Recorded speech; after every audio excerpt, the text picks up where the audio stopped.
दस बज के 10 मिनट पे 10 बज के 10 मिनट पे बहुअर के ललनवा हो गईले। बहुअर के ललनवा हो गईले।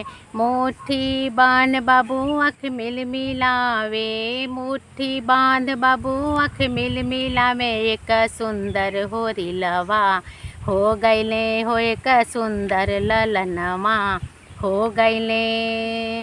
सासू जी आई देवता मनाने। सासू जी आई देवता मनाने। पियरी के मंगनवा हो गईले। पियरी के मंगनवा हो गईले।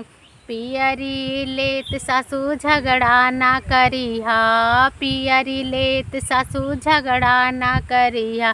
मोरे सुंदर सजन चाभी ले गईले। मोरे सुंदर सजन चाभी ले गईले। 10 बज के 10 मिनट पे 10 बज के 10 मिनट पे बहुअर के ललनवा हो गईले। बहुअर के ललनवा हो गईले।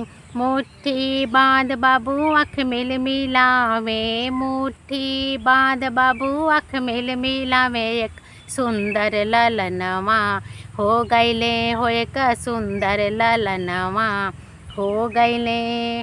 जेठनी जी आई पिपरी पीसन को।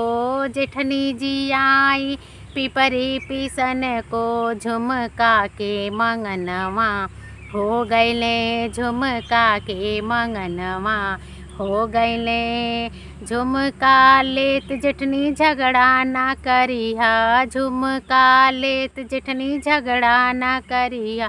मोरे सुंदर साजन चाभी ले गईले। मोरे सुंदर साजन चाभी ले गईले।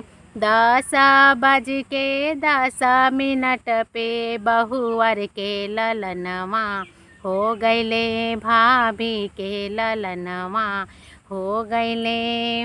मुट्ठी बांध बाबू आँख मिल मिलावे। एक सुंदर ललनवा हो गईले। एक सुंदर ललनवा हो गईले।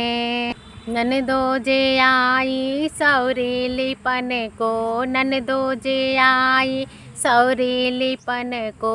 कंगना के मंगनवा हो गईले। कंगना के मंगनवा हो गईले। कंगना लेत ननदो झगड़ा ना करिहा। कंगना लेत ननदो झगड़ा ना करिहा।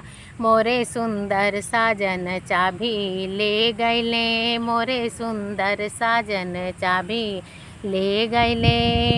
10 बज के 10 मिनट पे 10 बज के 10 मिनट पे बहुअर के ललनवा हो गईले। बहुअर के ललनवा हो गईले। मुट्ठी बांध बाबू आँख मिल मिलावे। एक सुंदर सुगनवा हो गईले। एक सुंदर ललनवा हो गईले।